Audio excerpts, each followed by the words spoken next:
I want to talk about or do an insight about shifting in consciousness and shifting in reality from like a 3D to a 5D reality.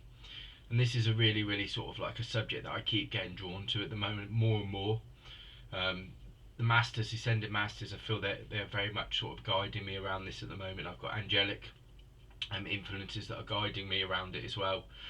And it's very much around sort of like shifting from a outer perspective to an inner perspective, which is the first real shift uh, in consciousness and how we start to sort of like start to integrate, but also experience the world in a lot more spiritual way. And this is what the fifth dimensional reality is about. It's like experiencing and living and integrating in a much more spiritual way, but awakening to it. It's very much around awakening to it. I feel as I start to talk about that, I want to talk about Serapis Bey, who is like the ascended master that is from Luxor in Egypt. So I always see like pyramids with him and beacons of light, sort of like a beacon or a torch. And a torch is very much around symbolic of sort of dissolving, but it also is like it's that light, that energy as well. It illuminates, it brightens, it sort of shows and leads the way. And also with like portals, like Egyptian portals or like Egyptian pyramids, they're very much portals that go to like the higher realms, the ethereal realms. And like this is where like obviously the ascended masters are in the ethereal realms and these energy realms. And it's very much around like frequency is shifting and consciousness is shifting, and we're starting to move very much connected to it. As I start to connect it, I'm feeling like the energy goes to like my heart center as I start to talk about this, and we start to connect. So your heart center opens up, and then also your third eye opens up as well. So you're starting to really open up those energy centers. But what I really wanted to talk about was this inner and outer world, and it's very much what I'm being directed towards at the moment. So the outer world is the objective world, the physical world, which is like this 3D reality, which is outside of us. And the objective world has always got things going on that we're always being sort of like distracted to, or we're always being sort of like drawn to.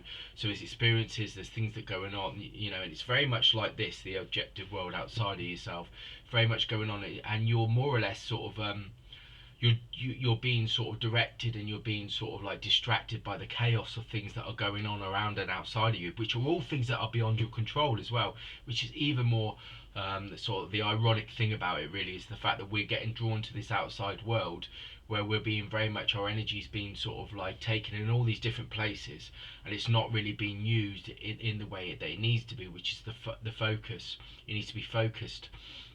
So the inner world is very much different to that. The inner world is where you go into your center, you go into your heart, and you start to sit into your own vibration. And when you start to sit into your own vibration again, which is what this is what Serapis Bey was like talking about, it's like this ascension, this is like this awakening. It's very much around sort of like you start to sort of awaken to your own energy, your own frequency, but you also start to feel um, the energetic sort of like you feel yourself as an energetic being, and you start to feel your vibration, your light, your energy. So then that starts to open you up to your own sort of like personal power, your own personal ability to co-create, and then it starts to connect you to your source, because you're part of source energy.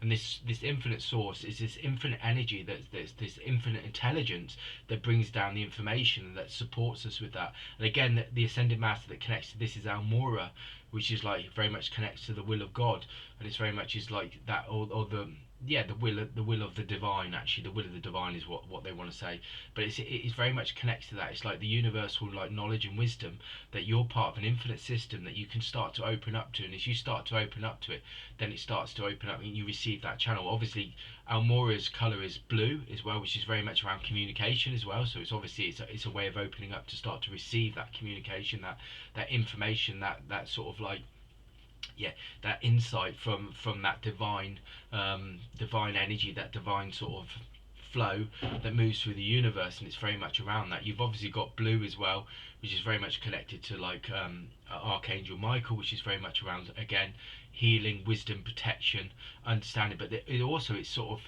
very much around like with the Almoran and like the Michael sort of like vibration. It's very much around trust and knowing that things are working out and playing out, and you've just got to accept it. Again, this has been one of the words that keep coming through to me is acceptance, and it has a very different resonance with acceptance with me at the moment. I keep getting this word where it keeps talking about like acceptance, and it's very much around balance, harmony, peace, letting go, trusting.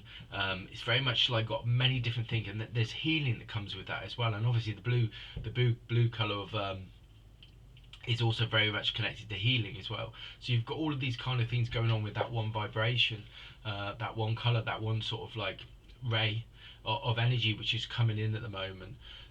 So this is all going on very much at the moment, and it's very much connected. I feel the angelic energies around me a lot at the moment. There's very much around, and the acceptance as well as just be opening up to the energy, opening up to this new frequency and accepting it and integrating it within your body. So as I do that, I feel my heart open up, and I feel my whole energy frequency, my whole energy field just opens up as I start to do that. And as I start to do that, and then that allows, you know, the guides and the angels and the celestial beings to like step into that energy and start to really sort of like communicate with you, and also bring these insights and this understanding to each of us. And it connects us again, it connects us to this source energy, which is really, really important, because once we start to open our hearts and open up our centers, we can start once again awaken to that we're these spiritual beings of light and energy, and we can co-create. And then we start to open up to the source, and we start to receive that sort of source energy which allows us to manifest and co-create, and which is the new shift of the fifth dimension. Is that, you know, when they talk about creating heaven on earth, it's very much about opening up to that. It's opening up to the fact that we're co-creators, that we're not just on this planet. I think we've been very sort of like when you're in a dormant state, you're very passive. You're allowing everything, like I said again, outside of you to be the one that's directing your reality, when actually when you go within, you are the creator of your reality. This is the alchemy, this is the magic, this is the wonder. And again, this connects. And as I start to talk about alchemy, I've got to then start to bring in Saint Germain, because obviously alchemy and spiritual alchemy is very much like he was the ascended master of Merlin, lived a life of Merlin in a past life, and it's very much around alchemy, like spiritual alchemy, and Saint Germain. And that's actually where some of this teaching is coming from as well. I really feel like Saint Germain is connecting with this inner and outer world, and it's like it's telling us again, with the universal law of perpetual transmutation, that we can transform energy, we can create it, we can mold it into what we want to do. And this is like sacred geometry. This is like the blueprint of the universe that we're being given here. We've got a sacred blueprint, because we've got this essence, this co-creation within each of us, that we can start to shift it. And again, this links into universal law of vibration, which is very much around keeping your vibration high, opening up your energy, keeping the more, you know, the higher vibration that you've got, the more that you draw these higher outcomes into your life. So we're talking about like co-creation, and also knowing that, you know, you are like an architect of that. You're an architect of your own reality, and it's about opening up to it. And I feel this is very much what the message is like from Saint Germain and the other ascended masters and the angels. You know, we've got to be very sort of like, they talk about like self-love and stuff like that within the universal, like within like guides and in the spiritual sort of like community. We always talk about universal love, we're talking about self-love, stuff like that.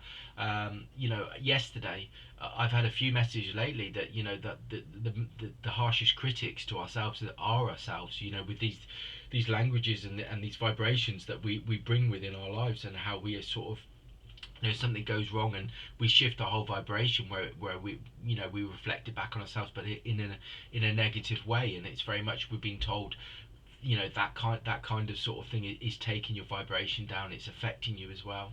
So I feel, you know, yesterday, you know, I've had a couple of sort of moments of that, you know, and I was sat there and I got like into my mind, where I got into that space, and the conversation was very much around that, you know, that, you know, don't be so hard on yourself, don't be so critical of yourself, and actually open up and just go with the flow of it, and allow yourself, you know, be more open, you know, to possibilities. And you know, everything is a contrast, so without the good you can't know what the bad is, you know, or without the bad you can't know what the good is. So everything's a contrast, everything is an opportunity to come back to source.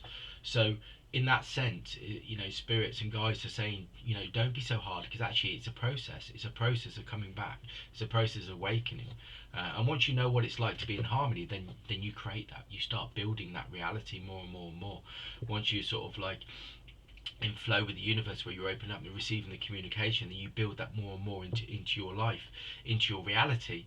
And then your reality shifts, and then you're more in the spiritual reality, because then you're actually connected to your own source energy. You're connected to your guides, your helpers, the angels, the celestial beings, the ascended masters. You're connected to all of those when you start to open up. And this is why this inner world is so important, because it's actually it's your source. It's your source of information. It's your source. It's your center. And it's also your true self, your infinite self, which is what I've said a few times. This infinite self, like people talk about the higher self. I keep wanting using this word, the infinite self, which is connected to the infinite source. So when we start to realize that, then we open and we shift. I mean, when I go into this inner world that they keep talking about, I feel like I'm energy and light, and I vibrate. I don't feel like I'm a physical form anymore, and that's a different shift with the fifth dimensional reality. You start to vibrate, and once you know that you can vibrate and shift on a different level, then you can manifest and create a will, because you're shifting. Because all reality and all reality is vibration, is energy, and if you change it or shift it, or change the vibration and change the frequency, then you shift the reality, and then you shift the consciousness. So you shift how you perceive it, and then you open up your spiritual being to your knowledge, your wisdom, your insight, and it's all very much around that. And I feel this is what they're very much trying to tell us. But this sort of like came through this morning when I was sitting there and I was just like going through Facebook, and I looked at like a Saint Germain sort of post, and then I was part of this group, and they were talking about the inner outer world, and this is something they've been talking to me about for months and months and months, and I've been trying to quite tirelessly work on this, because I find myself all the time being drawn out into that 3D reality again, about money, jobs, Christmas, fuel, the economy, politics, all that kind of stuff, and you're being drawn out all the time, but you feel like your energy's being drawn out. And I've just been told to keep going within and just sit in that center. And the more I do that, everything dissolves. All that's there is harmony, peace, connection, balance, and this sense of like there's no worry, there's nothing, and you're connected. So being in is this connection, is connection to your infinite self that actually isn't connected to any of that 3D outer stuff, because it know that objective world, because it knows it's an illusion. It's not real. It's only real because you're keeping it real by living in it, staying on that level of consciousness. Your infinite self knows it's not. And this is what so I feel this is what they're trying to say. They're saying dissolve it. You won't leave or move away from the 3D reality until you dissolve it, but you can only dissolve it by going within yourself. And once you go within yourself, then that's when the fifth dimensional reality and blueprint starts to be awakened. And this is what they're saying, that all these blueprints are in us, and we're all going to awaken them. But what we need to do is go within and start to really awaken them and commit to it, and then you'll open up to it. And this is what's going on at the moment. But going within and awakening your fifth dimensional blueprint is doing a service to the planet, because then it shifts the whole consciousness. The planet will not shift to a fifth dimensional reality until we start to awaken it within ourselves, because we're interconnected with that consciousness shift of the planet. So we need to do that within ourselves first before we can shift to the fifth dimensional reality on the planet. There are pockets of us that are in fifth dimensional reality, but we're not there. And Gaia or Mother Earth will only shift, and that will shift and integrate wholly when we shift. As we've seen already, because obviously there's fifth dimensional realities and communities that are already on the planet. They're here, but they're just on a different frequency, so we can't see them at the moment. But they will start becoming more connected. And again, with that shift, with the fifth dimensional reality, when we shift into that consciousness, then we open up to the higher, other higher sort of frequencies. So we start to connect again with universal communities, guides, energy, frequencies that are around us, but we can't shift to them, or we can't connect to them until we shift the planet and we shift this consciousness as a whole, as a collective. This is why we've come down as souls. This is the sole purpose of why we're here, and this is why we're walking on this planet. We've come to do this.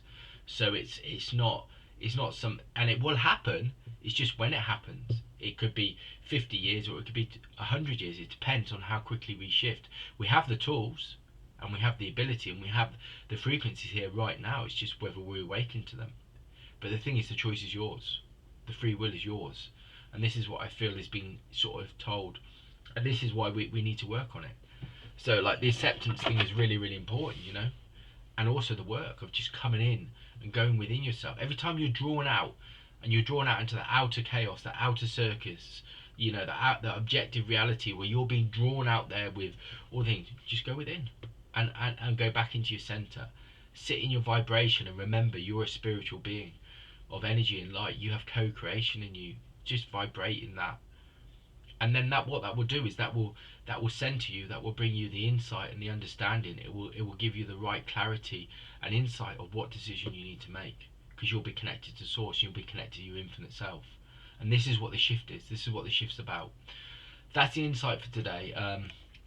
Have a good day, and just try and keep sort of working on being more connected to yourself, more aligned with yourself, shifting consciousness, shifting reality, and remaining centered, and remain in the inner world. Try it, practice it, see how difficult it is. For me, I've been trying for weeks and weeks and weeks, and it also makes me see how easily we are taken out, and we need to bring that energy back in.